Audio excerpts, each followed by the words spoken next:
సినిమాలు కొంచెం తగ్గిపోయి సీరియల్స్‌లోనే మాత్రమే అనిపిస్తుంది. సీరియల్స్‌లో కూడా కొంచెం తగ్గినట్టు అనిపిస్తుంది. తగ్గుతాయి అదంతే. కొన్ని ఒక్కొక్కసారి అప్ అండ్ డౌన్స్ వస్తూ ఉంటాయి. పెద్దగా రియాక్ట్ అవ్వడం మానేశాను.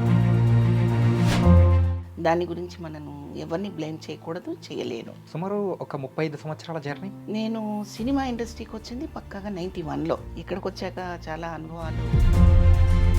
ఆర్టిస్ట్ లైఫ్ కూడా అంతేనండి. నాటక రంగం నుంచి సినిమా రంగం వైపు అడుగులేయడానికి చాలా సంవత్సరాల అనేది కూడా పట్టడానికి రీజన్ ఏంటంటారు? ఆ రోజుల్లో కొంత భయపడేవాళ్ళు. ఇక్కడ మనం జర్నీ చేయగలమో లేదో రకరకాల భయాలు ఉండేవి. పరుచూరి బ్రదర్స్ పుణ్యమా అని నాలాంటి ఆర్టిస్టులకి ఎంతో మందికి మనం చేసే పనిని హృదయపూర్వకంగా డెడికేషన్గా తీసుకోవాలి. పెద్ద ఓషన్గా పోల్చుకున్నప్పుడు మనం చిన్నగా కనిపిస్తాం. ఈ చిన్న దాంట్లో ఏం సాధించామనేది కౌంట్ చేసుకోవాలి. పరభాష ఆర్టిస్టులు సీరియల్ రంగాలలో సినిమాలో రంగం ఎక్కువ అయిపోవడం వల్ల నడక కొంచెం స్పీడ్ తగ్గింది అనుకోవచ్చా? ఖచ్చితంగా. ఎందుకంటే ఒక దాసరి గారు, రామానాయుడు గారు, కోడి రామకృష్ణ గారు, ఆర్టిస్టు ఎక్కడ కనిపించినా దాని ఐడెంటిటీ ఒకటేలాగా ఉండేలాగా చూసుకునేవాళ్ళు. ఈ సంస్కృతి అనేది పెరుగుతూ పోతే మన వాళ్ళకి మాత్రం అవకాశాలు అనేది కూడా లేకుండా ఏమిటి కావాలి అంటే 24 గంటలు అక్కడే ఉండాలండి. మార్నింగ్ 5కి లేచిన ఆర్టిస్టు రాత్రి 1 గంటకి ఇంటికి వస్తే మళ్ళీ పొద్దున 5 గంటలకు కార్యక్రమాలంటే వాళ్ళ హెల్త్లు ఏమైపోతాయి. సో దాంతో మేము పెట్టిన లిమిట్స్ ఏంటి, ఈ టైం వరకే ఉంటాము, కొంచెం మీరు సహకరించండి అంటే వాళ్ళకి నచ్చట్లేదు. ఆ రోజు రూపాయి విలువేంటి, ఈ రోజు రూపాయి విలువేంటి, ఆ రోజు మనిషి విలువేంటి, ఈ రోజు మనిషి విలువేంటి, అది చూసుకుంటేనే బాగుంటుంది. మన మనసుకు ఒక క్లారిటీ ఉంటుంది. క్లారిటీ లేకుండా బతకూడదండి. Hi guys, welcome to I dream. నేను మీ చాణక్య. వెల్కమ్ టు మూవీ అడ్డా.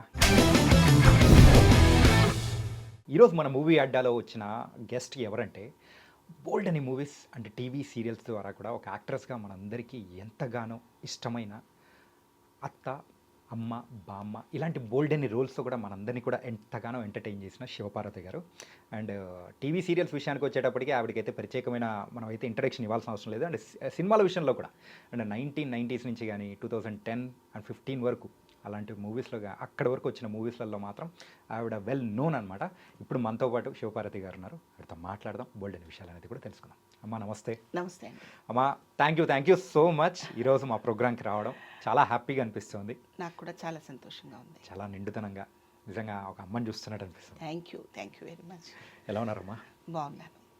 ఇంతకు ఏంటి ఈ మధ్య కొంచెం సీరియల్స్ సినిమాలు కొంచెం తగ్గిపోయి సీరియల్స్‌లోనే మాత్రమే అనిపిస్తుంది. సీరియల్స్‌లో కూడా కొంచెం తగ్గినట్టు అనిపిస్తుంది. తగ్గుతాయి అదంతే. కొన్ని ఒక్కొక్కసారి అప్ అండ్ డౌన్స్ వస్తూ ఉంటాయి. అది ఫలానా కారణమని మనమేమి చెప్పలేము. యాక్సెప్ట్ చేయాల్సిందే దాన్ని. ఓకే. నేను దేనికి పెద్దగా రియాక్ట్ అవ్వడం మానేశాను. ఎందుకంటే మనకి అవకాశాలు వచ్చింది ఇక్కడే, స్టాండ్ అయింది ఇక్కడే, ప్రూవ్ చేసుకుంది ఇక్కడే, ఆదరణ దొరికింది ఇక్కడే. సో ఇవాళ మనం కొంచెం స్లో అయ్యామని చెప్పి దాని గురించి మనము ఎవరిని బ్లేమ్ చేయకూడదు, చేయలేను. ఓకే. అట్లా సుమారు ఒక 35 సంవత్సరాల జర్నీ. నేను సినిమా ఇండస్ట్రీకి వచ్చింది పక్కాగా 91లో. యా. నాటకాల్లోకి వచ్చింది 75లో. అంటే నా చిన్నతనంలోనే వచ్చాను. 13 ఏళ్ళకే మీరు 14 సంవత్సరాల వయసులోనే నాటక రంగానికి రావడం జరిగింది. అక్కడ చాలా జర్నీ జరిగింది. ఇక్కడికి వచ్చాక చాలా అనుభవాలు, ఆనందాలు ఎన్నో జరిగాయి. ఎన్నో పరిచయాలు, గొప్ప గొప్ప కళాకారులతో కలిసి నటించటము ఎన్నో జరిగాయి. సో అదొక సెక్టర్, ఇదొక సెక్టర్ లాగా నేను ఫీల్ అవుతుంటాను. అంచెలంచెలుగా మనిషి ఎదిగేటప్పుడు స్కూల్ డేస్, కాలేజ్ నుంచి యూనివర్సిటీ నుంచి ఒక స్టాండర్డ్గా ఒక చోట జీవితాన్ని సెటిల్ చేసుకోవడం ఎలా ఉంటుందో ఆర్టిస్ట్ లైఫ్ కూడా అంతేనండి. కానీ దాన్ని కరెక్ట్గా సెగ్రిగేట్ చేసి చెప్పడం అనేది కూడా చాలా తక్కువ మందికి మాత్రమే వస్తుంది. మీరు కరెక్ట్గా చెప్తూ వచ్చారు. ఇంతకు మీ ప్రయాణంలో సో ఎన్నో ఎత్తుపల్లాలు అనేది కూడా చూసుకుంటూ మరి ముందుకు వచ్చారు. నాటక రంగం నుంచి సినిమా రంగం వైపు అడుగులేయడానికి చాలా సంవత్సరాల అనేది కూడా పట్టడానికి రీజన్ ఏంటంటారు? రీజన్ అంటే ఆ రోజుల్లో కొంత భయపడేవాళ్ళు. అమ్మో అది చిన్న చెరువు అయితే మనం ఈదొచ్చు, కానీ పెద్ద సముద్రం అది, అక్కడ మనకి ఈత వస్తుందో రాదో, అక్కడ మనం జర్నీ చేయగలమో లేదో రకరకాల భయాలు ఉండేవి. తెలియక ఆ భయంతో కొన్నాళ్ళు తర్వాత నాటకానికి కంప్లీట్ అడాప్ట్ అయిపోయినట్టుగా ఉండడం కొన్నాళ్ళు, మనకి దొరక్కపోవటం అలాగ జరిగింది. సో పరుచూరి బ్రదర్స్ పుణ్యమా అని నాలాంటి ఆర్టిస్టులకి ఎంతోమందికి ఒక మంచి ప్లాట్ఫామ్ దొరికింది. అలా రావడం జరిగింది అంతే. First movie సర్పయాగం. సర్పయాగం మరి శోభన్ బాబు గారితో ఎలా అనిపించిందమ్మా? ఒక విలక్షణ నటుడు. అయ్యో అవన్నీ నా జీవితంలో ఒక మధురమైన విషయాలు అవి. అవి ఎంత చెప్పుకున్నా తరగదది. చాలా చాలా గొప్ప విషయాలు గుర్తుండిపోయినాయి. ఇంకా అంతకంటే ఏముంటాయి లైఫ్లో అనిపించింది నాకైతే మాత్రం. ఇప్పుడు మన కుటుంబంలోకే అనుకోండి, మన కుటుంబంలో ఏం తెలుస్తారు? మన నాన్న అమ్మ, దానికి ప్రీవియస్ మా తాతగారు, మా అమ్మమ్మ గారు, నానమ్మ గారు, ఇంకా ఇంకా దానికి ముందు సంబంధించిన తరాల వెళ్ళే వాళ్ళే తెలుస్తారు. మనలాగే వాళ్ళు ఉంటారు, వాళ్ళలాగే మనం ఉంటాం. పెద్ద కొత్తగా ఏం తెలిసేది ఏమి ఉండదు. బట్ సినిమా ఇండస్ట్రీలో ఒక హీరోకి, ఒక హీరోయిన్కి, ఒక క్యారెక్టర్ ఆర్టిస్ట్కి ఎన్నో వ్యత్యాసాలు ఉంటాయి, ఎన్నో అనుభవాలు ఉంటాయి. వాళ్ళు ఇక్కడ స్టాండ్ అవటానికి ఎంతో నిబద్ధత, ఎంతో ప్రయత్నము, ఎంతో సాహసము, ఇట్లా ఎన్నో ఉంటాయి. సో అవన్నీ మనం షేర్ చేసుకోగలుగుతాం కదా. వాళ్ళతో పాటు నేను ఒకదాన్ని అయినందుకు మాత్రం నాకు చాలా గ్రేట్గా ఉంటుందండి. ఓకే. కానీ అమ్మ, ఎవరికైనా కానీ ఒక సినీ రంగ ప్రయాణం అనేది ఇప్పట్లో అంటే ఎన్నో మీడియంస్ వచ్చాయి. సో సినిమా కాకపోతే వెబ్ సిరీస్, వెబ్ మూవీస్, ఇట్లాంటి ఓటీటీసీ అన్నీ చూస్తున్నాం. కానీ ఆ రోజుల్లో తక్కువ మంది మాత్రమే వచ్చేస్తూ, కాకపోతే బాగా మంచి ఆ రంగంలోకి వెళ్ళాలంటే కూడా చాలా కష్టం అని మీరు కూడా అన్నారు. అట్లాంటి దానిలలో కూడా వచ్చి నిలబెట్టుకోవడానికి మీ విజయ సూత్రం అంటే ఏంటంటారు? విజయ సూత్రం అని ప్రత్యేకంగా ఏం చెప్పలేను, చాలా ఉంటాయి. అది ఒకటే పాయింట్ అవ్వదు, ఏదో ఒక పాయింట్ అవ్వదు. మనం చేసే పనిని హృదయపూర్వకంగా, డెడికేషన్గా తీసుకోవాలి. ఆరాధన అంటారు చూడండి తెలుగులో. ఒక ఆరాధన అంటే ఇది తప్ప మనకి ఇంకా అన్యం తెలియదు, వేరే ప్రపంచం తెలియదు. అందులోనే సానబట్టి సాధన చేసి సాధించాలి. అర్థమైంది కదా మీకు? సో అది ఫస్ట్ అది ఉండాలి. ఏవో చిన్న చిన్న ఒడిదుడుకులు వస్తే ఇక వదిలేద్దాం అన్నట్టు ఉండకూడదు. పట్టుదల ఉండాలి, పేషెన్సీ ఉండాలి, సిన్సియారిటీ ఉండాలి. మనకు వచ్చిన పనిని ప్రేమించాలి, కష్టమైన ప్రేమించాలి. ఏం కష్టం అంటే లాట్ ఆఫ్ ఉంటాయి, ఎన్నో ఉంటాయి. మనకు నచ్చనివి కొన్ని జరుగుతాయి అనుకోండి, అది కష్టం అని పేరు పెడతాం కదా. సో మనకి ఏది నచ్చలేదో దాని నుంచి తప్పుకొని మనం చేయొచ్చు. ఏదైనా నచ్చలేదు కదా అని చెప్పి ఆ పనినే వదిలేసి, ఉద్యోగాన్నే వదిలేసి అది చెయ్యం కదా. ఇప్పుడు ఒక స్నేహం ఉందండి, సపోజ్ మీరు నేను స్నేహితులు అనుకుందాం. నాకు నచ్చనివి మీ దగ్గర ఏవో ఉండొచ్చు, మీకు నచ్చనివి నా దగ్గర ఏదైనా ఉండొచ్చు. అవి మార్చుకుంటేనే స్నేహం ఏర్పడుతుంది. బంధమైన, స్నేహమైన, ఏదైనా. ఉద్యోగం కూడా అంతే, ఈ ఉద్యోగం కూడా అంతే. నచ్చలేదని చెప్పి మనం ఆ విషయాన్ని వదిలేయకూడదు. సో ప్రతి చోట మంచిని తీసుకుంటూ చెడును వదిలేసుకుంటూ వెళ్ళడమే విజయం. కానీ వాట్ మోటివేషనల్ వర్డ్స్ అమ్మా. ఏంటంటే ఈ మధ్యకాలంలో అరే ఇది నచ్చలేదు అని అంటే అరే నెక్స్ట్ షిఫ్ట్ అయిపోదాం అని ఆ టైప్ ఆఫ్ జనరేషన్ మనం చూస్తున్నాం. అవును అవును. అరే దాన్ని అడ్జస్ట్ అయ్యి దీనిలోనే మనకు బ్యూటిఫుల్ లైఫ్ ఉంటుంది అని చెప్పేసి ఆలోచించే వాళ్ళు తక్కువ మంది అయిపోయారు కదా. ఎందుకు ఉండదండి, ఎందుకు ఉండదు చెప్పండి. లైఫ్ అంటేనే అది. ఎంజాయ్ చేయాలి, ప్రతి విషయాన్ని ఎంజాయ్ చేయాలి. నాకు నచ్చలేదని చెప్పి నాకు నచ్చలేదు, నాకు నచ్చేలాగా జరగాలి అంటే ఎక్కడ కుదరదు. మీకు నచ్చేలాగా నేను మసులుకొని నాకు నచ్చేలాగా నేను చేసుకోవాలి. ఎక్కడైనా అది. నాకు తెలిసింది అది, నేను చేసింది అదే. ఇందులో విజయము అంటే ఒక చిరంజీవి గారిలాగా అనుకోవద్దు, ఒక బాలకృష్ణ గారిలాగా అనుకోవద్దు. వాళ్ళ ఫ్యామిలీ బ్యాక్గ్రౌండ్స్ వేరు, వాళ్ళ కష్టం వేరు, వాళ్ళకున్న ర్యాపో వేరు, వాళ్ళకున్న పాపులారిటీ వేరు కదా. అలా ఎదిగితేనే ఎదుగుదల అని అనుకుంటే పొరపాటు. మీకు అర్థమైందండి? ఇప్పుడు పెద్ద ఓషన్తో మనం పోల్చుకోకూడదు. పెద్ద ఓషన్గా పోల్చుకున్నప్పుడు మనం చిన్నగా కనిపిస్తాం. ఈ చిన్న దాంట్లో ఏం సాధించామనేది కౌంట్ చేసుకోవాలి. నా ఉద్దేశం అది. అందరూ ఒక సావిత్రి గారి లాగా, అందరూ ఒక ఎన్టీఆర్ లాగా అలా కాలేరు కదా, ఒక ఏఎన్ఆర్ లాగా అందరూ కాకపోవచ్చు. బట్ మనకు దొరికిన అవకాశాన్ని ఎంతవరకు యూటిలైజ్ చేసుకున్నాం, ఎంతవరకు మనం దానికి మనం ఉపయోగపడ్డాం, జనరల్గా అందరూ ఏమనుకుంటారంటే నేను చాలా గొప్ప ఆర్టిస్ట్ అండి, నాకు సరైన అవకాశం రాలేదు అనుకుంటుంటారు. కాదు, మనం డిసైడ్ చేసే విషయం కాదు అది, ఒక ఆడియన్స్ డిసైడ్ చేసే విషయం అది. అర్థమైందండి? రైట్. నేను అనుకుంటున్నది అది. ఓకే. అమ్మా, మీరు ఇందాక బాలకృష్ణ గారు అండ్ అలాగే నాగార్జున గారు, వెంకటేష్ గారు అని చెప్పేసి వాళ్ళతో బోల్డ్ అనే మూవీస్ అనేది కూడా యాక్ట్ చేశారు. అవునండి. అంటే వాళ్ళ కష్టం అనేది కూడా వేరుగా ఉంటుందని చెప్పేసి మీరు అవును, అన్నారు. అవును. అంటే నార్మల్గా వచ్చే వాళ్ళకి ద డిఫరెన్స్ అంటే ఏమంటారు, ఒక బ్యాక్గ్రౌండ్ ఉన్న వాళ్ళు అని అంటే? వాళ్ళు డెఫినెట్గా ఒక ఎయిమ్తో వస్తారు. అంటే అందరికీ ఎయిమ్ ఉంటుంది. ఆ ఎయిమ్ని సూటిగా బాణం వేస్తే అది తగులుతుంది, ఖచ్చితంగా నేను వేయగలను అనే ఒక కాన్ఫిడెంట్ ఎలా ఉంటుందో వాళ్ళకి ఆ కాన్ఫిడెంట్ డెఫినెట్గా ఉంటుంది. ఎందుకంటే వాళ్ళ తండ్రులు ఒక కాంక్రీట్ లాంటి ప్లాట్ఫామ్ని ఏర్పాటు చేసేసారు ఆల్రెడీ. సో ఇప్పుడు నేను ఇండివిజువల్గా వచ్చాను అనుకోండి, నా ఫెయిల్యూరు నా సక్సెస్ నాకు సంబంధించిందే అవుతుంది. నా తండ్రి ఒక కాంక్రీట్ లాంటి ప్లాట్ఫామ్ వేసినప్పుడు దానికి ఏమాత్రం అవరోధం కాకుండా కాపాడుకోవాల్సిన బాధ్యత ఒకటి ఉంటుంది. ఇన్ఫ్యాక్ట్ చెప్పాలంటే నార్మల్గా వచ్చే వాళ్ళతో కంపేర్ చేసుకుంటే వీళ్ళకి ఇంకా ప్రెషర్ ఎక్కువ ఎక్కువ ఉంటుంది. ఒక నెపోటిజం అని కూడా మనం అంటూ ఉంటారు. డెఫినెట్గా. ఇప్పుడు బాలకృష్ణ గారిని ఎప్పుడు మనం పెద్ద ఆయనతోనే పోల్చుకుంటాం, రామారావు గారితో పోల్చుకుంటాం. ఆ పెద్ద ఆయనతో పోల్చుకున్నప్పుడు ఆయనకి మాత్రం తగ్గకుండా గ్రాఫ్ని ఎక్స్పెక్ట్ చేస్తాం, ప్రేక్షకుడు అందరూ ఎక్స్పెక్ట్ చేస్తారు. సో చేసే వ్యక్తి ఎంత ప్రెషర్ ఫీల్ అవ్వాలండి, అంటే దానికి ఏమాత్రం తగ్గకుండా చేయాలి అనే ఒక కసి ఉంటుంది కదండి. ఖచ్చితంగా ఉంటుంది. అందుకని నేను చెప్తున్నాను, దాని వెనక ఏదో వచ్చేసారు, బ్యాక్గ్రౌండ్ ఉంది వచ్చారు అని అనుకుంటే తప్పండి. దాన్ని కాపాడటం అనేది చాలా గొప్ప విషయం అండి.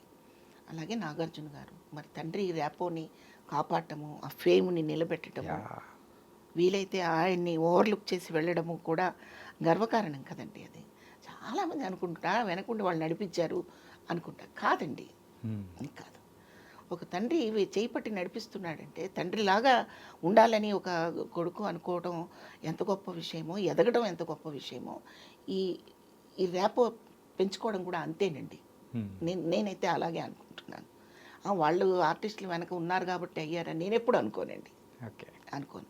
అదేదో అలాంటిది ఏదో చేస్తే 1-2 చేయగలుగుతారేమో, కానీ స్టాండర్డ్గా ఇంత లాంగ్ పీరియడ్ వాళ్ళ ర్యాపోని మనకి మిగుల్చుకున్నారు అంటే ఖచ్చితంగా వాళ్ళలో ఒక పవర్, ఒక ఎనర్జీ, ఒక ఇంటెన్షన్ అన్నీ కలిస్తేనే వాళ్ళు.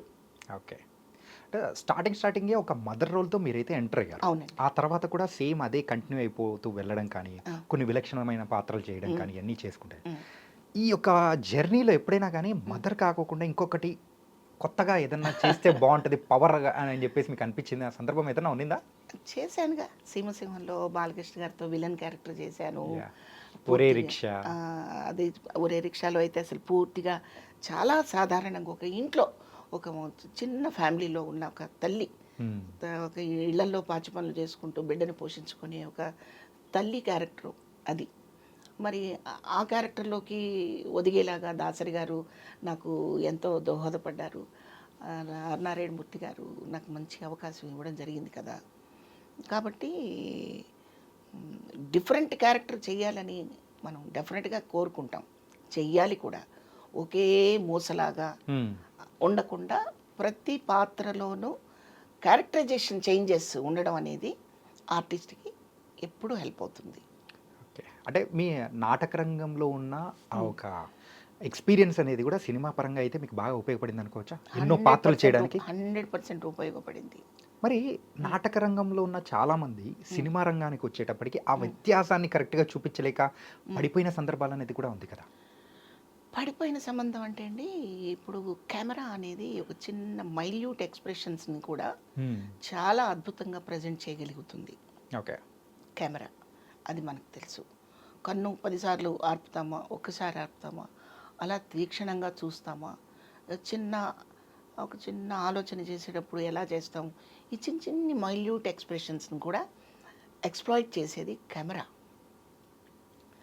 స్టేజ్కి ఏంటంటే దగ్గరున్న ప్రేక్షకుడికి ఒక రకంగా, ఇంకొక 2 గజాల దూరంలో ఉన్న ప్రేక్షకుడికి ఒక రకంగా, 100 గజాల దూరంలో ఉన్న ప్రేక్షకుడికి ఒక రకంగా కనిపిస్తుంటుంది స్టేజ్. అందుకని లౌడ్ ఎక్స్ప్రెషన్స్, లౌడ్ మూమెంట్లు, సౌండ్ అన్నీ అప్లై చేయాల్సి వస్తుంది. కెమెరాకి అవసరం లేదు. ఈ సూక్ష్మమైన పాయింట్ తెలుసుకోగలిగితే దానికి దీనికి తేడా ఉండదు. ఓకే. మీకు నాటకం అనేసరికి చెయ్యి బాగా ఇలా చెప్పి పెద్దగా చెప్పి ఎక్కువ అసలు నాటకంలో కూడా ఇవాళ మారిపోయిందండి. హ్మ్. నాటకంలో కూడా అంత లౌడ్ ఎక్స్ప్రెషన్స్ ఒక పౌరాణికానికి తప్పితే హ్మ్. సోషల్ వచ్చేసరికి ఇప్పుడు నేను మాట్లాడుకుంటున్నంత క్యాజువల్గా కూడా మారిపోయింది. యా. ఇప్పుడు కాదండి, ఎప్పుడో మారిపోయింది. మ్మ్. జేవి రమణమూర్తి గారు మరి మీకు జ్ఞాపకం ఉండి ఉంటారు నేను Yes, sir. అనుకుంటున్నాను. సోమయాజులు గారి సోమయాజులు. బ్రదర్. ఆయన హీరో చేసి క్యారెక్టర్ ఆర్టిస్ట్గా చేసి సినిమాల బిజీలో ఉన్నప్పుడు నాటకాలకే ఎక్కువ ప్రయారిటీ ఇచ్చిన ఒక గొప్ప వ్యక్తి ఆయన. సో ఆయనతో నేను ఒక 100 నాటకాలు చేయడం జరిగింది. ఓ 100 నాటకాలు వేసారా? 100 ప్రదర్శనలు. వా. ఒకటే నాటకాన్ని ఆ. ఫణి అని ఒక నాటకాన్ని 100 ప్రదర్శనలు. అది కూడా ఢిల్లీ, బాంబే, కలకటాలో థియేటర్స్లో మన రవీంద్ర భారతి లాంటి ఒక థియేటర్స్లో మ్మ్. టికెట్ ప్రోగ్రాం పెట్టి చేయించడం జరిగింది ఆయన. ఎప్పుడో నేను ఇండస్ట్రీకి రాకముందు సంగతి ఇది. ఇది శంకరాభరణం ఆ టైం ముందు వెనకల ఉమ్, అంతే కదమ్మా? అవును. ఓకే. సో ఆయన ప్రక్రియ ఏంటంటే దుఃఖం వస్తే ఇలా చేయి పెట్టడాలు, ఇలా అనడాలు అయ్యా ఏమేం లేవు. ఆ. మనం రియల్గా ఏం ఫీల్ అవుతాం అది ఫీల్ అవ్వు అనేవాడు ఆయన. ఓకే. నేను ప్రతిసారి గుర్తు చేసుకుంటాను. ఎందుకంటే ఆయన నాకు తెలియకుండా ఒక పెద్ద గొప్ప భిక్ష పెట్టాడు ఆయన నాకు. లేదంటే నేను ఇన్ని సినిమాల్లో ఇలా ఇప్పుడు మీరు అంటున్నట్టు నేను ఉండేదాన్ని కాదు. యా. ఎందుకంటే మీడియాకి స్టేజ్కి ఉన్న డిఫరెన్స్ని ఆయన నాకు కూలంకుషంగా ఎక్స్ప్లెయిన్ చేసి చెప్పారు. ఓకే. ఓకే. పెక్యులర్ క్యారెక్టర్ అయితే తప్ప మూమెంట్ అవసరం ఉండదు. మ్మ్. ఆల్మోస్ట్ మన ఫేస్ఫుల్ ఎక్స్ప్రెషన్స్ తోటి మన మాడ్యులేషన్ తోటి చేసేయాలి క్యారెక్టరు. ప్రతి క్యారెక్టర్కి లబలబా అని నువ్వు అరవాల్సిన అవసరం లేదని కామెంట్ చేశారు అప్పట్లో. ఓకే. అప్పుడు నాకు 16 సంవత్సరాలు ఆయనతో నాటకం వేసినప్పుడు. ఆహాహా. ఓకే. సో ఆయన కాంబినేషన్ నాకు ఎలా ఉండేదంటే ఒక తెల్లటి జామ పండు నేరేడు పండు పక్కన పెడితే ఎలా ఉంటుందో అలా ఉండేది. ఆయన ఒక అవునండి, ఓకే. ఆయన ఒక తెల్లటి జామ పండు, నేను ఒక నేరేడు పండులాగా ఫీల్ అవుతుండేదాన్ని. అంత కలర్ ఉండేవారు ఆయన. కానీ ఈ వ్యత్యాసం ఏదో నాకు నచ్చలేదమ్మా. లేదు కరెక్టే, వాస్తవమే అది. వాస్తవం ఒక స్కిన్ టోను ఆయనది మెరిసిపోతుండేది బంగారంలాగా. మ్మ్. ఆయన పక్కన కూర్చోవాలంటే నేను గిల్టీగా ఫీల్ అయ్యేదాన్ని. మ్మ్. అలాంటిది ఆయన పక్కన ఇలా కూర్చోబెట్టి షోల్డర్ మీద చేయి వేసి ఉన్న ఫోటోని పోస్టర్స్లో వేయించారు ఆ రోజుల్లో నాటకానికి. ఇదా ఫనీ అనే నాటకానికి. వా. అక్కడ ఆ నాటకంలో నాకు ఆయన బాగా నేర్పింది ఏంటంటే ఏది చెప్పినా ఏ సన్నివేశమైనా వెరీ క్యాజువల్గా మ్మ్. నటిస్తున్నట్టు కాకుండా జీవించు అని చెప్పడం జరిగింది నాకు. అది నాకు చాలా ఇన్ఫ్లుయెన్స్ అయిందనమాట. మ్మ్. అది నాకు చాలా ఉపయోగపడింది. అట్లా ఇప్పుడు మీరు అడిగిన ప్రశ్నకి నాటకానికి సినిమాకి ఉన్న వ్యత్యాసం ఏంటంటే కొంచెం డ్రమటైజ్ చేసి చేయాల్సిన అవసరం నాటకానికి ఉంటుంది యా. కొద్దిగా, సినిమాకి అవసరం లేదు. డ్రమటైజ్ చేసే క్యారెక్టర్లు ఉంటాయి, మ్మ్. అప్పుడు చెయ్యాలి. అంటే ఇన్నర్ ఒకటి పైకి ఒకటి చెప్పాల్సిన క్యారెక్టర్లో మనం డ్రమటైజ్ చేయాలి. ఉన్నట్టే ఒకటే విషయాన్ని మాట్లాడుతున్నాను అనుకోండి, మభ్య పెట్టకుండా ఆ. స్ట్రైట్గా చేసేస్తాం. అలా కాకుండా నేను నా సంతోషాన్నో లేకపోతే నేను దొంగతనం చేసిన వస్తువునో దాచుకుంటూ మీ దగ్గర నాకేం తెలియదే నేనేం చూడలేదే అన్నప్పుడు డబుల్ డ్రామా ఉంటుంది కదా. యా. కొంచెం డ్రమటైజ్ అన్నమాట. డ్రామటైజ్. ఈ చిన్న విషయాలన్నీ నాకు చెప్పడం జరిగింది ఆయన. ఓకే. అలా నాకు హెల్ప్ అయింది. సో నాటకానికి సినిమాకి ఉన్న వ్యత్యాసం అది. మ్మ్. సూపర్ అమ్మా. అంతే. అంటే ఈ లాస్ట్ నాటకం అంటే మీరు ఎప్పుడు వేసారు ప్రదర్శన? 93లోనే. 93లోనే. ఆ తర్వాత కంప్లీట్గా మా మూవీస్లోకే డెడికేటెడ్ అనుకుంటా. తర్వాత కూడా కొన్ని అంటే చాగరాయ గాన సభలో పరుచూరి బ్రదర్స్ కాంపిటీషన్స్లో వేసిన నాటకం వల్లనే నేను సినిమా ఇండస్ట్రీకి రావడం, ఎంట్రీ జరిగింది. ఆ తర్వాత కూడా ఒక 20-30 నాటకాలు వేశాను. ఇక నాటకానికి నేను ఎక్కువ టైం స్పెండ్ చేయలేను అని అనిపించినప్పుడు ఆగిపోయాను. ఓకే. అంటే బిజీ అయిపోయాను ఇక్కడ.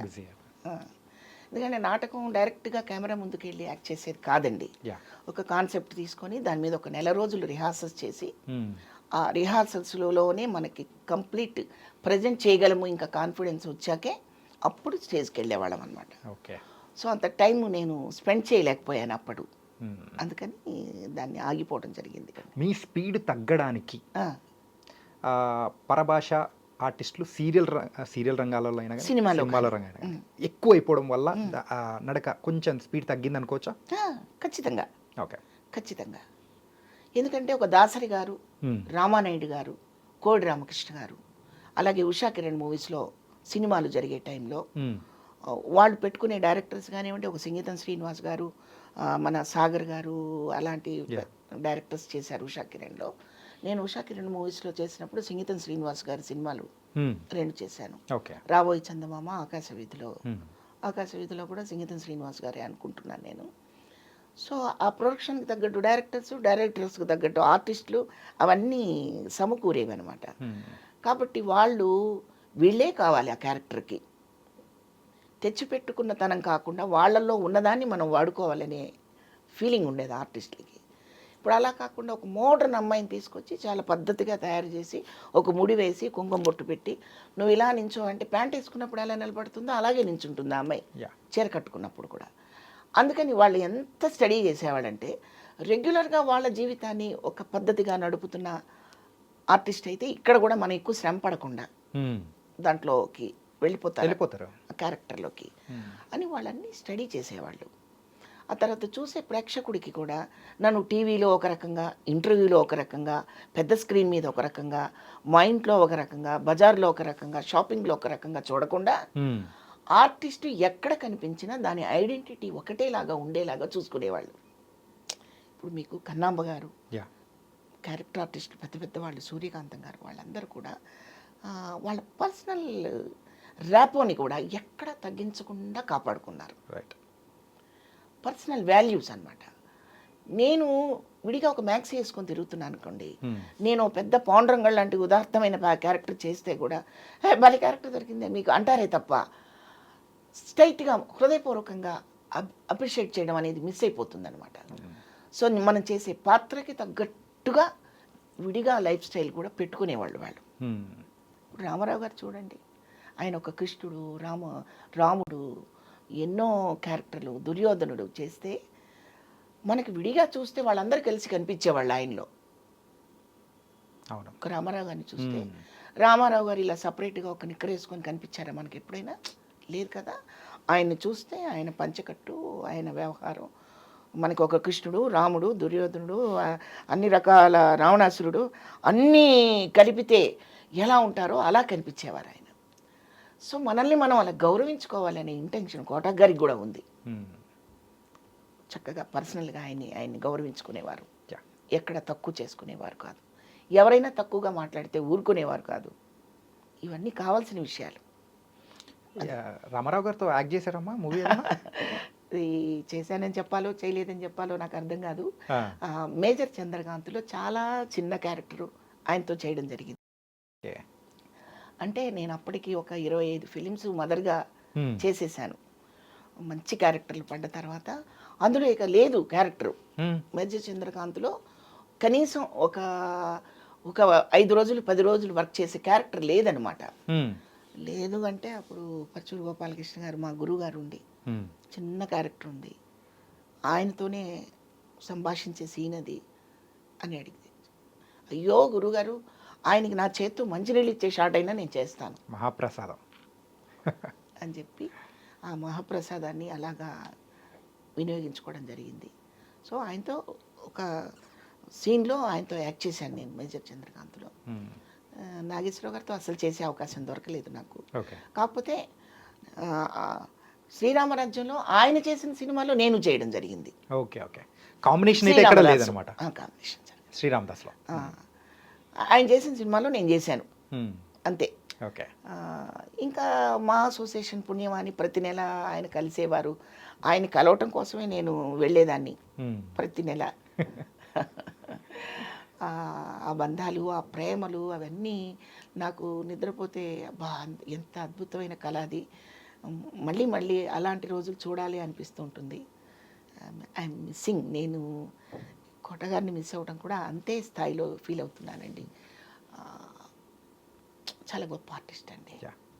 అది నేను చెప్పే విషయం ఏం కాదు, ప్రపంచం ఒప్పుకున్న విషయం. ఎన్ని పద్మశ్రీలు వచ్చినా, ఎన్ని నంది అవార్డు వచ్చినా ప్రతి ప్రేక్షకుడు హృదయాన్ని దోచుకున్న నటుడు ఆయన. వండర్ఫుల్ అది కదా. ఈయన బాలేడని ఒక వర్గం చెప్పడానికి లేరు. ఇంకా పర్సనల్ విషయాలు మనకు అనవసరం. Yeah. ఈ 1,00,000 చెప్తారు ఏవేవో, నేను అవి వినను, నాకు సంబంధమే లేదు. ఆయన చేసే జాబ్ని ఎంత చిత్తశుద్ధితో చేశారు, ఎంత ఏకాగ్రతగా చేశారు అనేది కదండి మనకి మెయిన్. నేను ఇంటికి వచ్చేసి వెంటనే ఆ నలుగురు సినిమా చూశాను. ఆ రోజు కోటగారి దగ్గర ఉండి కాసేపు ఆ సాయంత్రం ఇంటికి వచ్చి ఆ నలుగురు పెట్టుకొని చూస్తే, అంటే one man show Rajendra Prasad గారు, సినిమా మొత్తం one man show Rajendra Prasad గారు చేసినప్పటికీ మార్కులన్నీ కోటగారు కొట్టేశారు. అవును, ఒక్క సీన్తో క్లైమాక్స్ ఆ చితి దగ్గర. మార్వలెస్ కదండి. అసలు అలాంటి క్యారెక్టర్స్ పడటం ఒక అదృష్టం, ఆ క్యారెక్టర్ని ప్రజెంట్ చేసే ఆర్టిస్ట్ దొరకటం ఇంకొక అదృష్టం. ఎంత మ్యాచింగో చూడండి. బంగారంలో వజ్రం పొదగటం ఎంత కరెక్టో, క్యారెక్టర్ చేసే ఆ క్యారెక్టర్ రాయడం ఒక ఎత్తు అయితే, ఆ క్యారెక్టర్ని కరెక్ట్గా 100% ఇంకా ఎక్కువే కౌంట్ చేయగలిగిన అంత న్యాయం చేయగలిగే ఆర్టిస్ట్ దొరకటం ఇంకా అదృష్టం. నేను అలా ఫీల్ అవుతాను ఆయన పాత్రలన్నీ. కరెక్టేనా? కరెక్టేమ్మా. నాకు అలాంటి ఫీలింగ్ అనమాట. ఎంతో మంచి అనుబంధం ఉంది కదా. సో మీరు ఆయనతో యాక్ట్ చేసినా యాక్ట్ చేయకపోయినా కానీ ఆ కోటా గారు అనేటప్పటికీ మీకు గుర్తొచ్చే పాత్ర ఇది? అట్లా ఒక పాత్ర చెప్పలేనండి నేను. పర్టికులర్గా ఒక సినిమాలోని ఒక పాత్ర భలే అనిపిస్తుంది. మనీలో భద్రం బీ కేర్ఫుల్ బ్రదరు చేశారు చూడండి, ఎంత ఎంజాయ్ చేశారు ఆ క్యారెక్టర్. అది ఇంగ్లీష్ తెలుగు అన్ని మిక్స్ చేస్తూ మాట్లాడడం అనేది. షాదీ మాటే వద్దు గురు అని, అంటే సడన్గా గుర్తుకొచ్చేది మాత్రం అదే. ఓకే, మిగతావన్నీ ఎప్పుడూ నిక్షిప్తం అయిపోయి ఉంటాయి బ్రెయిన్లో. వండర్ఫుల్ ఆర్టిస్ట్ అండి, వండర్ఫుల్ ఆర్టిస్ట్. కోట శ్రీనివాస్, కోట శంకర్రావు గారితో కూడా నేను సినిమాలు చేశాను. ఓకే, ఆయన బ్రదరు మంచి ఆర్టిస్టు. అంటే ఆ కోవకి చెందిన ఈ మనిషి కాబట్టి ఒక స్టాండర్డ్ ఉన్న ఆర్టిస్టులు వాళ్ళు, నేను చెప్పొచ్చేది అది. అయితే వాళ్ళతో నటించడం, నేను వాళ్ళతో ఇన్ని సినిమాలు చేశానని చెప్పుకోవడం నా లైఫ్లో నాకు గర్వంగా ఉంటుంది కదండి. నిజంగా అటువంటి ఆర్టిస్ట్తో ఒక సినిమా కూడా చేయకపోతే నేను ఎంత ఫీల్ అయ్యేదాన్ని ఇప్పుడు కదా. అంతే. ఇప్పుడు రామారావు గారితో నేను మీకు గట్టిగా చెప్పలేకపోయాను ఎంతమంది సినిమా చేశానండి రామారావు గారితో, కానీ నేను కోట గారితో 9 సినిమాలు చేశానండి, మంచి పాత్రలు చేశానండి అని చెప్పడానికి నాకు ఉన్నాయి కదా. గ్రేట్గా ఫీల్ అవుతున్నాను. ఓకే, అది అమ్మా. ఇది సీరియల్స్లో ఈ మధ్య కొంచెం కన్నడ ఆర్టిస్టులు ఎక్కువైపోవడం కానీ, సో ఏంటిది ఈ సంస్కృతి అనేది పెరుగుతూ పోతే మన వాళ్ళకి మాత్రం అవకాశాలు అనేది కూడా లేకుండా పోతే లేవుగా. అసలు లేవుగా. లేవు, చాలామంది సైలెంట్ అయిపోయారు, చాలా ఉద్యమం చేశారు. జరుగుతుందమ్మా ఆ ఉద్యమం కానీ ఏదైనా సంథింగ్ ఏదైనా ఉధృతంగా చేయడానికి కానీ? మొన్నటి వరకు కౌశిక్ ప్రెసిడెంట్గా నిలబడి దానికోసం టీవీ ఆర్టిస్ట్ అసోసియేషన్లో చాలా రిస్క్ తీసుకొని మరి నిలబడ్డాడు పాపం తను. కానీ ప్రయోజనం 0. ఓకే, ఏమిటి కావాలి అంటే 24 గంటలు అక్కడే ఉండాలండి. కొంత టైం అనేది సినిమాకి షూటింగ్కి, కొంత టైం అనేది ఇంటికి కాకుండా, మార్నింగ్ 5కి లేచిన ఆర్టిస్టు రాత్రి 1 గంటకి ఇంటికి వస్తే మళ్ళీ పొద్దున 5 గంటలకు కారెక్కాలంటే వాళ్ళ హెల్త్లు ఏమైపోతాయండి.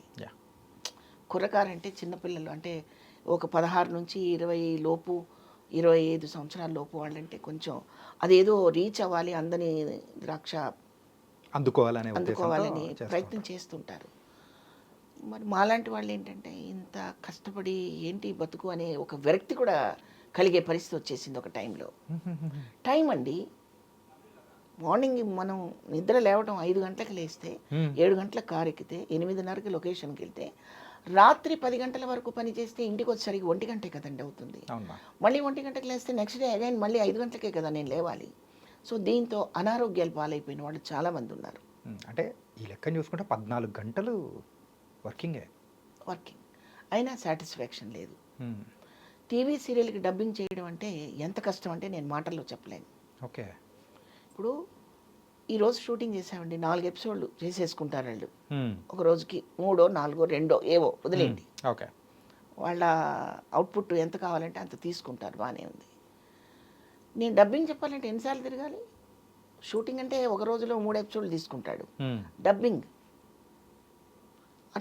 అట్లా కష్టపడి నేను మంగమ్మ గారి మనవరాలు కానివ్వండి, మరి అన్నపూర్ణ స్టూడియోస్ వాళ్ళకి చేశాను ఇంటి గుట్టు. ఇంటికి దానికి ఒక సౌలభ్యం ఏంటంటే అక్కడే డబ్బింగ్ థియేటర్ ఉంటుంది కాబట్టి షూటింగ్ అయిపోయిన తర్వాత అక్కడ చెప్పుకొని వచ్చేసేదాన్ని. ఓకే.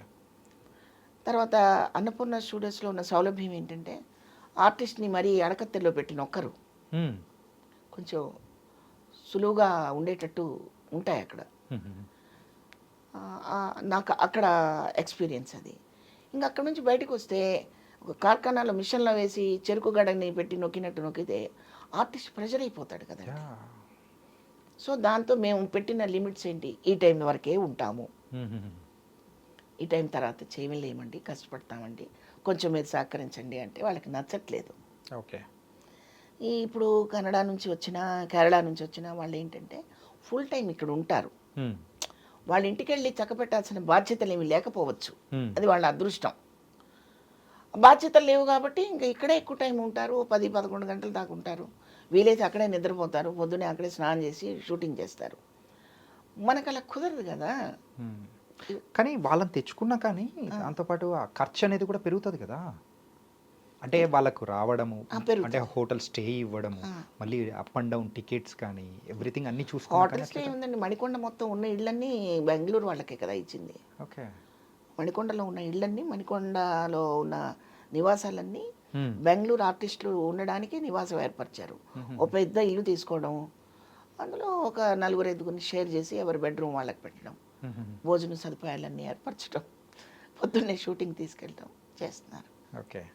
కాబట్టి ఎప్పుడో ఎక్కడో ఒకసారి 2 సార్లు హోటల్ రూమ్లు ఇస్తారేమో తప్ప ఎక్కువ టైం వాళ్ళకి ఇక్కడ ఇల్లు ఏర్పాటు చేసేసి హైదరాబాద్లో ఒక నివాసాన్ని ఏర్పరిచినప్పుడు వాళ్ళు దానికి అలవాటు పడిపోయారు. వేరే ఇండస్ట్రీలో అయితే సో ఎవరైతే లోకల్ ఆర్టిస్టులు ఉంటారో వాళ్ళకే ఫస్ట్ ప్రిఫరెన్స్ అనేది కూడా ఇస్తూ ఉంటారు.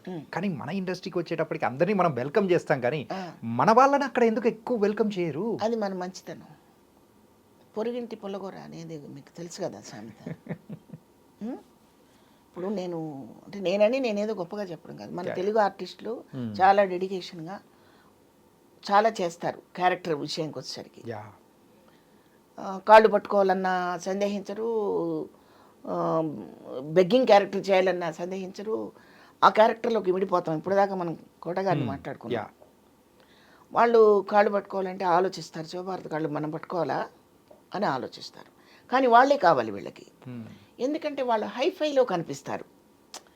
ఇక్కడ కూలోడు కనుక వెళ్ళేటప్పుడు సుత్తి కర్ర పార అన్నీ పట్టుకొని నేను ఇప్పుడు వెళ్ళి అక్కడ కొండ పగలు కొట్టడానికి వెళ్తున్నాను అన్నట్టుగా ఎంత సంసిద్ధంగా వెళ్తాడో మన తెలుగు ఆర్టిస్ట్ అట్లా వెళ్తాడు ఇంట్లో నుంచి. ఓకే. ఎంత కష్టం వచ్చినా నేను వాడిని మెప్పించాలి, అక్కడ ఆ క్యారెక్టర్కి పరిపూర్ణమైన న్యాయం చేసి బయటకు వచ్చేయాలి అని వెళ్తాడు.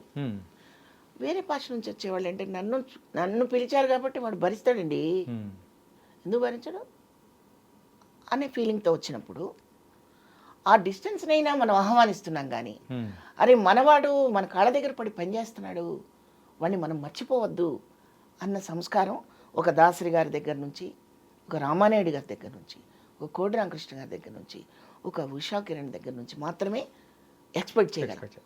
అక్కడ ఆగిపోయింది. అది మా దురదృష్టం. అదే ఇప్పుడు రామానాయుడు గారు దాసరి గారు ఉన్నారనుకోండి, మమ్మల్ని ఆయన మర్చిపోరు, వాళ్ళు మర్చిపోరు. మా ఆర్టిస్టు అని చెప్పుకుంటారు వాళ్ళు, మా అనే ఒక దాంట్లో చాలా బలం ఇస్తారు వాళ్ళు. అందుకని మేము చాలా ఫ్రీగా ధైర్యంగా మన వెనక ఇంత గొప్ప వాళ్ళు ఉన్నారని ధైర్యంగా బతికామండి.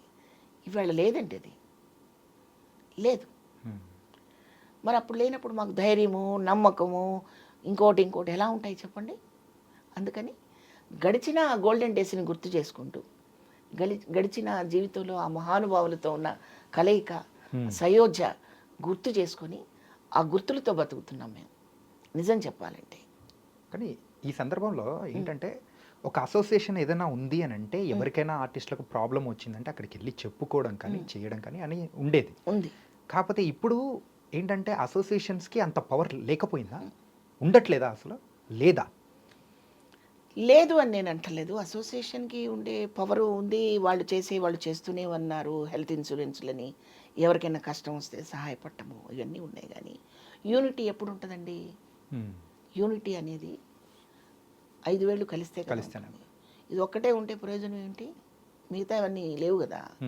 అలా మిగతా డైరెక్టర్స్, మిగతా ప్రొడ్యూసర్స్ కూడా ఆ అసోసియేషన్కి ఉన్న జయం ఏంటి, ఆ అసోసియేషన్కి ఏం కావాలి, ఇక్కడున్న ఆర్టిస్టులను మనం మర్చిపోతే ఎలా అన్న ఒక ఆలోచన, సాదర భావన వీళ్ళకి కూడా ఉండాలి.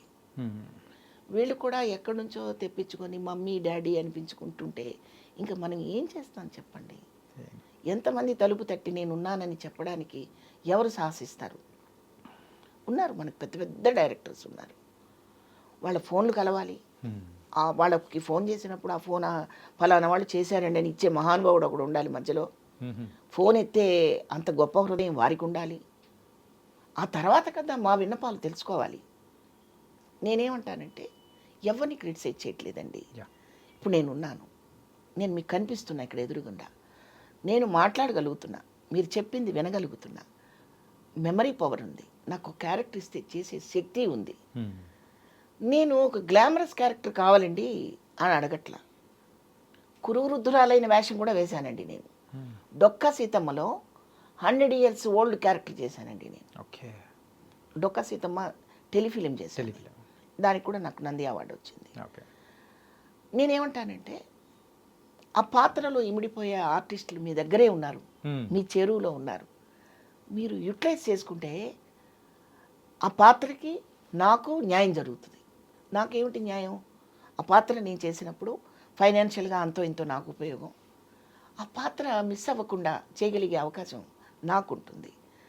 అట్లా ఈ వీళ్ళైతే ఇదే చేస్తారు, ఇదే చేయించాలి వీళ్ళతో అని నియమం పెట్టుకోకుండా ఏ పాత్ర అనుకుంటున్నారో ఆ పాత్ర ఇది, మీరు ఇలాగే ఉండాలి అంటే చేయగలిగిన ఆర్టిస్టులు ఇక్కడ ఉన్నారు కదా, మీరు ఉపయోగించుకోండి అనేది మాత్రమే నా స్లోగన్. ఉపయోగపడలేదనుకోండి, ఎప్పుడు ఉపయోగపడం? నాకు కళ్ళు కనిపించట్లా, ఇక్కడికి వచ్చేటప్పుడు దారి కనిపించట్లా, ఒకటి పట్టుకొని తీసుకురావాలి, నాకు వినిపించట్లా, మీరు ఇది మాట్లాడుతున్నారని ఎక్స్ప్లెయిన్ చేయాలి. అప్పుడు నేను ఎలా అడుగుతానండి? నా డిస్క్వాలిఫికేషన్స్ ఏంటో నాకే తెలిసినప్పుడు నాకు ఇవ్వండి నేను చేస్తానని నేను చెప్పలేను కదా. సో రేపు పొద్దున చనిపోయిన తర్వాత ఒక కోట గారి గురించి మాట్లాడుకుంటున్నట్టు, లేకపోతే ఇంకెవరి గురించో మాట్లాడుకుంటున్న తర్వాత ఎగ్జిట్ అయిపోయిన తర్వాత మనం ఏం చేసినా తెలియదండి. ఒక గజమాల వేసినా తెలీదు, రోడ్డు మీద రాలిపోయిన పువ్వు తీసుకొచ్చి అక్కడ పెట్టినా తెలీదు. లైవ్లో ఉన్నప్పుడు చేయవలసింది ఏదో చెయ్యండి.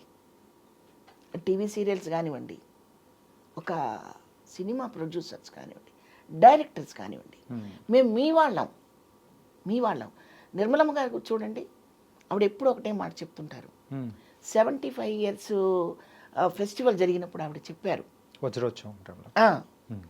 నేను పోయిన సంవత్సరం వెళ్ళిపోవాల్సిన దాన్ని, ఈ సంబరం చూడటానికి నేను మిగిలి ఉన్నాను, మిమ్మల్ని అందరినీ మళ్ళీ చూసుకున్నాను అని చాలా ఆర్ద్రతగా మాట్లాడారు ఆవిడ.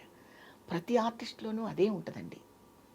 నేనేమంటానంటే ఇప్పుడు నాకు ఎంత లైఫ్ స్పాన్ ఉందో నాకు తెలియదు, ఎంతకాలం ఉంటానో కూడా నాకు తెలియదు. అంటే ఇప్పుడు పరిస్థితి అలా వచ్చింది. కొత్తగా వచ్చి పడే పేర్లు కరోనా లాంటివి రేపొద్దున ఏమొస్తాయో తెలియదు, ఎప్పుడు ఎగ్జిట్ అవుతామో తెలియదు. ఉన్నప్పుడు మమ్మల్ని ప్రేమించండి.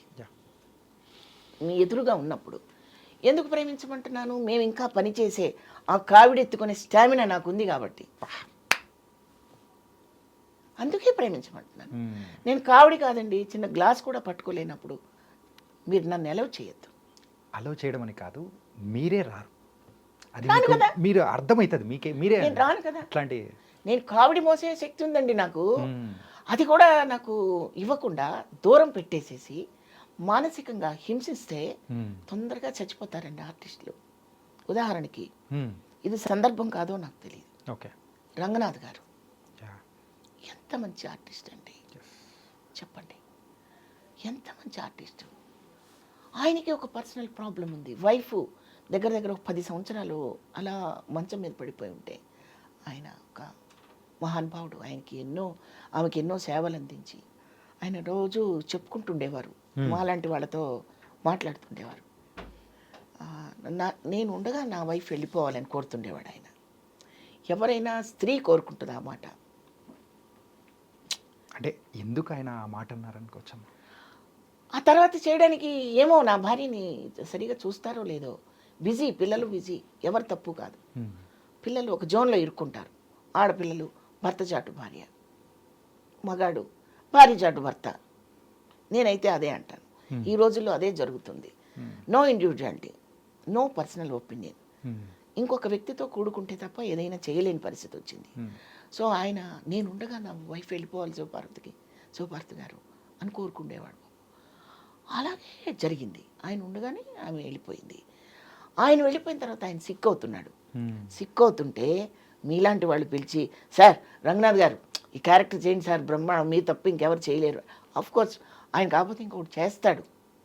కానీ ఆర్టిస్ట్కి బలం ఏంటంటే, మీరు తప్ప ఆ క్యారెక్టర్ ఇంకెవరు చేయలేరంటే చెప్పండి, రోజంతా పస్తుండి క్యారెక్టర్ చేస్తాడు.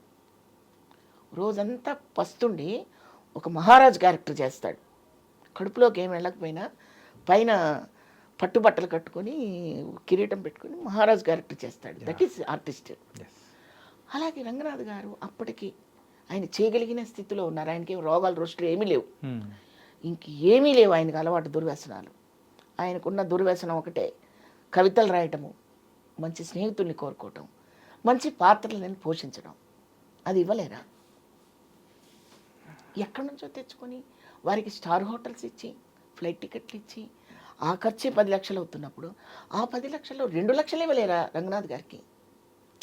నా ఫీలింగ్ అండి. నేను ఎవరిని క్రిటిసైజ్ చేయట్లేదండి.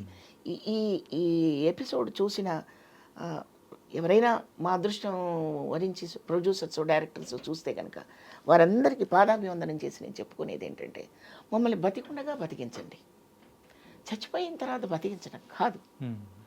బతికుండగా మా ఇంటెన్షన్ తెలుసుకోండి. నేను చెప్తున్నది అది.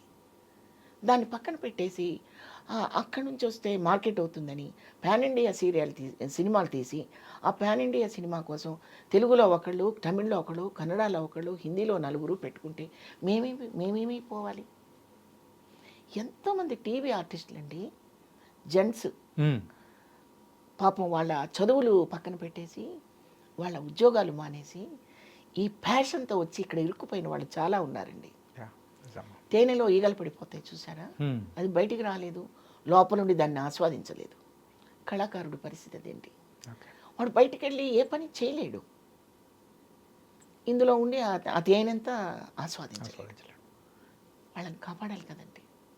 అందుకని టీవీ ఛానల్స్ కూడా ఇదేదో గొప్ప పనిలాగా వీళ్ళకే మేము ఇవ్వాలి, వీళ్ళందరినీ ఒక కట్టగట్టి బావిలో పడేయాలి అనుకుంటే తప్పండి. అది ఆర్టిస్టులు దైవ సమానుడు.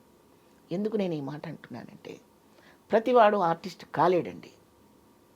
ఆ భగవంతుడు కరుణిస్తేనే మీరు కూర్చున్న సీట్లో మీరు కూర్చుంటారు.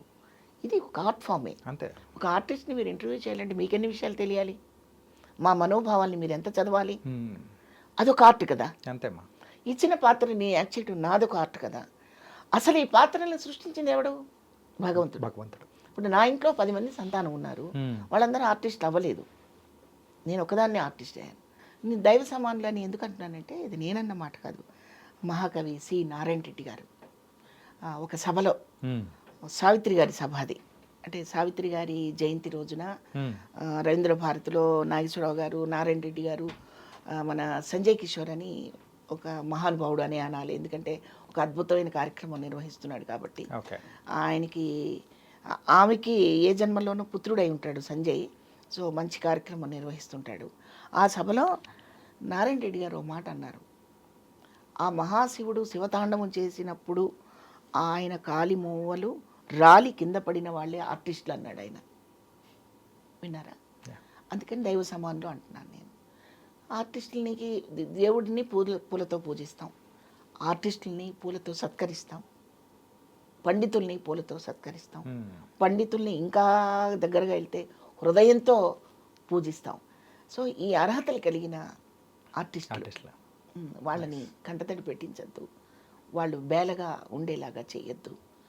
బతికినంతకాలం అబ్బా ఇక నేను ఇంకేం చేస్తానులేండి ఈ క్యారెక్టర్ అనే స్థితి వరకు చేయాలని కోరుకుంటుంటుంది ఆర్టిస్ట్. నేను గమనించింది అది. మీరు ఏ ఆర్టిస్ట్ అయినా చూడండి, లేదండి వదిలేశానండి అనదు. షౌకర్ జానీ గారి ఇంటర్వ్యూస్ చూడండి. యా ఆవిడ 90 క్రాస్ చేశారట. ఆవిడ చక్కగా కూర్చొని ఎంత మెమరీ పవర్ అంటే నేను ఆవిడకి కూడా ఇంకా వేషాలు ఇవ్వని ఆమె ఏం అడగట్లా. నేను ఏమంటానంటే ప్రేమించండి, గౌరవించండి. ఏమో ఇస్తే ఆవిడ కూడా చేస్తారేమో, దానికి తగ్గ క్యారెక్టర్ ఏదో ఉంటుందండి, అంతే అమ్మా. ఉండకుండా ఉండదు. అయినా మన వాళ్ళు గుర్తురారు అప్పుడు కూడా, అది మనం ఫీల్ అవుతున్నది. అంటే మీ యొక్క ఆవేదన అనేది కూడా ఎంతగా ఉందనేది అర్థమవుతుంది. ఆ, అంటే వెళ్ళిన తర్వాత మన గజమాలలు వేయడం కంటే ఉన్నప్పుడు వాళ్ళని కాపాడుకుంటే చాలు అవునండి, అనే కాపాడుకోవాలి. చెప్పాలి. నిజమ్మా. ఆ బాధ్యత మా కుటుంబ సభ్యులదే కాదండి, మీరంతా మా కుటుంబమే. అంతే. డైరెక్టర్స్, ప్రొడ్యూసర్స్, టెక్నీషియన్స్ అంతా మా కుటుంబమే. ఆ ఆర్టిస్ట్ ఉన్నప్పుడే భరోసా కలిగించండి. మన వాళ్ళు ఉన్నారు కదా, మేమేం ఆస్తులు అడగట్లేదు, కోట్లు అడగట్లేదు, మీకు మించిపోయిన రెమ్యునరేషన్ అసలు మేము ఎప్పుడూ అడగలేదు. మీరు ఏది ఇస్తే అదే తీసుకున్నాం, దాన్ని మేము పదిలంగా ఉంచుకున్నాం. అంతేగాని ఏమి ఇచ్చారండి సినిమాలని ఎవరినన్నా అనమనండి, ఎవరు అంటారు? అమ్మా ఇది మీ పూర్తి పేరు శివపార్వతి పోలిశెట్టి. శివపార్వతి. నవీన్ పోలిశెట్టి గారికి మీకు ఏమన్నా అనుబంధం ఏమన్నా ఉందా, రిలేషన్ ఏమన్నా? లేదు లేదు, ఆర్టిస్ట్ రిలేషనే, ఓకే. ఇంకేం లేదు. అంటే ఇంటి పేరు ఒకటే ఉండడంతో లేదు. ఓకే. అంటే అమ్మా అసలు గుంటూరు నుంచి ఆ ప్రయాణం అనేది మొదలుపెట్టి హైదరాబాదు, తెనాలి, గుంటూరు డిస్టిక్ తెనాలి. తెనాలి. మరి ఈ ప్రయాణం అనేది కూడా ఒక్కసారి చూసుకుంటుంటే ఎలా అనిపిస్తుందమ్మా? ఇన్ని సంవత్సరాల ప్రయాణం, ఎన్నో ఒడిదుడుకులు, ఒకసారి ఫ్లాష్ బ్యాక్ అనేది కూడా ఎప్పుడొకసారి మనం ప్రశాంతం కూర్చొని వేసుకుంటూ ఉంటాం. లేదు, నాకు ప్రతి క్షణం నేను రీల్ తిప్పుతూ ఉంటాను బ్రెయిన్లో. ఓకే. ఎందుకంటే అది అవసరం కూడా. గతాన్ని ఎప్పుడు మర్చిపోకూడదండి. ఆ రోజు రూపాయి విలువేంటి, ఈరోజు రూపాయి విలువేంటి, ఆ రోజు మనిషి విలువేంటి, ఈరోజు మనిషి విలువేంటి, అది చూసుకుంటేనే బాగుంటుందండి. మన మనసుకు ఒక క్లారిటీ ఉంటుంది. క్లారిటీ లేకుండా బతకూడదండి. ఎస్పెషల్లీ నేను ఊహల్లో బతికేదాన్ని కాదండి. నేను చాలా ప్రాక్టికల్ మనిషిని. చాలామంది ఊహల్లో బతుకుతుంటారు. ఊహలు ఎప్పుడూ మంచివి కాదు, అవి వెళ్ళిపోతుంటాయి. ప్రాక్టికల్గా ఉండడమే చాలా అవసరం. మారుతున్న కాలాన్ని, మారుతున్న మనుషులని గుర్తుపెట్టుకొని మసులుకోవడం చాలా చాలా అవసరం. ఈ రోజుల్లో బంధాలు, బాధ్యతలు అన్నీ మర్చిపోయారండి. బాధ్యత అంటే ఏదో మీరు మాకు కాఫీ ఇచ్చారు కాబట్టి నేను మీకు కాఫీ ఇస్తే బాధ్యత అనుకోవద్దు. అదొక్కటే బాధ్యత కాదు. సమాజానికి మనం చేసే ప్రతి పని కూడా ఒక బాధ్యతేనండి. బాధ్యత అది. మన ప్రవర్తన, మన మాట, మన నడవడిక ప్రతిదీ ఇన్ఫ్లుయెన్స్ అవుతుంటుందండి కదా. చాలామంది సినిమా వాళ్ళ గురించి చాలా తక్కువగా మాట్లాడుతూ ఉంటారు. అర్హతలు కోల్పోతున్న వాళ్ళని, కొన్ని దిగజారిపోయి బతుకుతుంటారని. చాలా తప్పండి. నేను ఆర్టిస్టుల గురించి ఎవరైనా అలా మాట్లాడితే అసలు ఒప్పుకోనండి. ఈ విషయంలో కోట గారికి ఉన్నంత కోపం, ఆవేశం నాకు కూడా వస్తుందండి. సెల్ఫ్ రెస్పెక్ట్ అనేది ఎప్పుడు పోగొట్టుకోకూడదండి. సెల్ఫ్ కాన్ఫిడెన్స్, సెల్ఫ్ రెస్పెక్ట్ రెండు కావాలండి. ఒక ఆర్టిస్ట్గా మీ ముందుకు రావడానికి మేము ఎంత కష్టపడతాము, ఎంత పటిష్టంగా దాన్ని మోల్డ్ చేసుకుంటాము, దాన్ని తీసుకొచ్చి చివరి టైంలో కెమెరాల ముందు కూర్చొని ఏడవటము, సినిమా ప్రొడ్యూసర్ల గురించి, డైరెక్టర్స్ గురించి వాళ్ళు ఏదో దగా పడిపోయినట్టు కెమెరాల ముందు చెప్పడం కూడా నాకు ఇష్టం ఉండదు బాబు. అది నీ పర్సనల్, అది కదా. మనం ఫస్ట్ టైం మాట్లాడుకున్నాం ఒక మాట, మనం తినే కూరగాయల్లో కూడా పురుగులు ఉంటాయి బాబు. ఏం చేస్తాం? పురుగులతో కలిపి వండుతామా? లేదు. కట్ చేసి పక్కన పడేసి వాడుకుంటాం. జీవితమైనా అంతే, ఉద్యోగమైనా అంతే, ఆర్టిస్ట్ అయినా అంతే, ఏదైనా అంతే. ప్రతి వ్యవస్థలోనూ, ప్రతి సమాజంలోనూ చెడు అనేది పక్కనే ఉంటుంది బాబు. మన స్టార్ హోటల్లో ఉన్నా అక్కడ కూడా ఒక మురిక్కాల ఉంటుంది. మన డస్ట్ అంతా వెళ్ళడానికి ఒక ప్యానెల్ పెడతాడు. అలాగే అయితే దాంట్లో మనం తొంగి చూస్తామా? చూడం. మనం శుభ్రంగా ఉన్నామా లేదా చూసుకుంటాం. అంతే తప్ప ఈ ఇండస్ట్రీలో ఇలా ఉంటారు, ఆ ఇండస్ట్రీలో అలా ఉంటారు, సినిమా ఇండస్ట్రీకి వస్తే చెడ్డవాళ్ళు ఉంటారు చెప్పద్దు. చెప్పద్దు అంటే ఉన్నది చెప్పొద్దని కాదు నేను చెప్పేది, అలా చెప్పద్దు. ఇక్కడ మహానుభావులు ఉన్నారు, దిగ్గజాలు ఉన్నారు.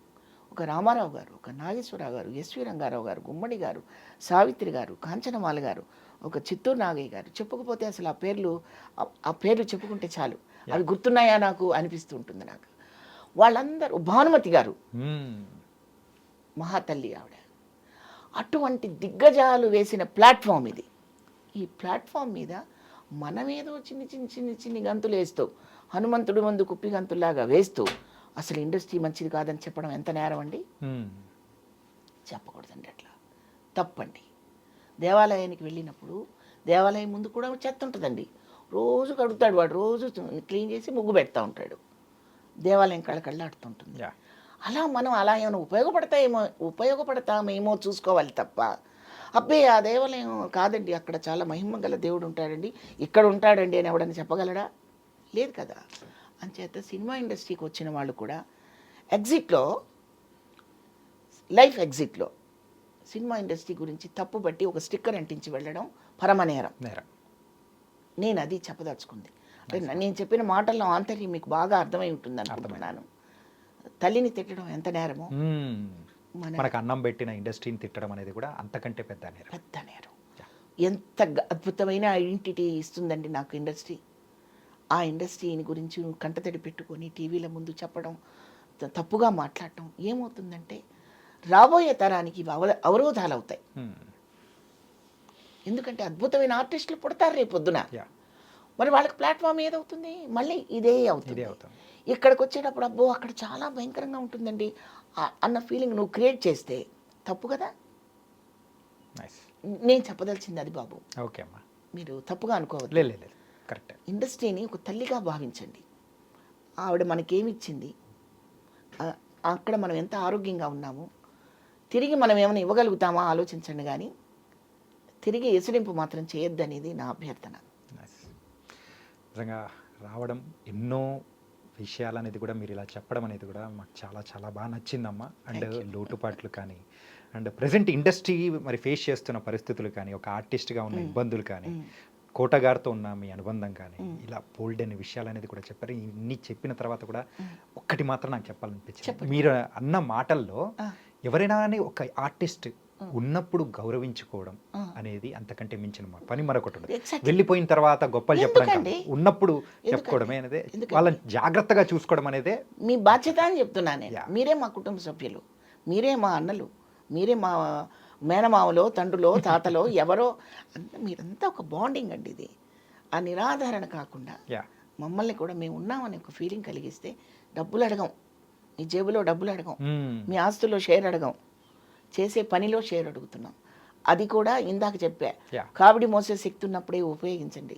నేను గ్లాసు కూడా పట్టుకోలేనురా బాబు, నన్ను ఎక్కడ పిలుస్తారా అనే రోజు వచ్చి అప్పట్లో ఎట్లాగో మేము అడగం కదా. ఆర్టిస్ట్కి మేకప్ అంటే ఇష్టం, కెమెరా అంటే ఇష్టం, ప్రేక్షకుడు అంటే ఇష్టం, పాత్రలు అంటే ఇష్టం. మేము సంపాదించే డబ్బులన్నీ మా దగ్గర ఉంటాయండి? ఉండవు. అవి పరిపరి విధాలా ఖర్చు అయిపోతుంటాయి. ఖర్చు మంది ఇలాగే ఆర్టిస్ట్ ఎగ్జిట్ అయినా వాళ్ళు చేసిన పాత్రలు, వాళ్ళు మిగిల్చిన మంచి మాటలు, ఒక ర్యాపు, ఇవన్నీ శాశ్వతంగా ఉండిపోతాయి. కాబట్టి ఆర్టిస్ట్ని అరే మన వాళ్ళు మనల్ని చిన్న చూపు చూసారే, చూస్తున్నారే అన్నట్టు కాకుండా మనకొక అద్భుతమైన ప్లాట్ఫామ్ ఇక్కడ ఉందండి. సినిమాకి కానీ, టీవీకి కానీ. ఇవాళ ఎన్ని సీరియల్స్ జరుగుతున్నాయండి, కానీ ఆర్టిస్టులు వెయిట్ చేస్తున్నారు. ఇప్పుడు ఎన్ని సీరియల్స్ చేస్తున్నారమ్మా? నేను చేశాను ఒక 50 ప్రస్తుతం ఇప్పుడు చేస్తున్నది. ఇప్పుడు ప్రస్తుతం నేనేం చేయట్లేదు. చామంతి అనే ఒక సీరియల్లో కమిట్ అయ్యాను. ఎప్పుడో ఒక క్యారెక్టర్ గుర్తుకు వస్తుంటుంది, అప్పుడు నేను వెళ్తాను, చేస్తాను. అట్లా అనమాట. అయితే నేను ఈ డిసప్పాయింట్మెంట్ కేవలం నా ఒక్కదాన్ని కాదు నేను చెప్తుంది, యూనివర్సల్గా అందరు ఆర్టిస్టులని కలుపుకొని మాట్లాడుతున్నాను. వెయిట్ చేసే ఆర్టిస్టులు చాలామంది ఉన్నారు ఇక్కడ, వాళ్ళందరినీ దృష్టిలో పెట్టుకొని మాట్లాడుతున్నాను. మీ ఏజ్ గ్రూప్ వాళ్ళు చాలామంది హీరోలు అవుదామని వచ్చి ఈ తేనెలో ఈగలాగా పడిపోయి బయటికి రాలేక అందులో ఉండలేక ఉన్నవాళ్ళు చాలామంది ఉన్నారు. వాళ్ళందరినీ కూడా చేయూతనివ్వాలని అటు ఛానల్స్ని, ఇటు ప్రొడ్యూసర్స్ని, డైరెక్టర్స్ని అందరినీ కూడా నేను విన్నవించుకుంటున్నాను. థ్యాంక్ యూ సో మచ్ అమ్మా, చాలా విషయాలు మాతో పంచుకున్నందుకు, మీతో ఇలా మాట్లాడినందుకు థ్యాంక్ యూ సో మచ్. చాలా చాలా సంతోషం బాబు, థ్యాంక్ యూ.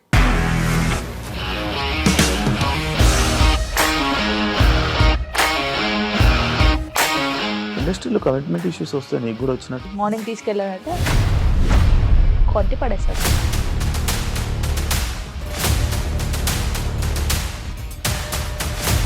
ఒక్కళ్ళు కూడా చూడలేదు ఈ సినిమా అని చెప్పడానికి కూడా చాలా ధైర్యం కావాలి. అది నిజం కదా, దాంట్లో ధైర్యం ఏంటి? ఇది నెక్స్ట్ డే ప్లేట్ మార్చేస్తే తప్పు కదా. As of now we are comfortable this అని నేను అనుకుంటున్నాను. రష్మిక గారిది మీది ఒకే ఊరు అంట కదా. నీకు కోపం వచ్చిందంటే బాగా తిట్టేత్తరా? తిట్టేద్దామండి.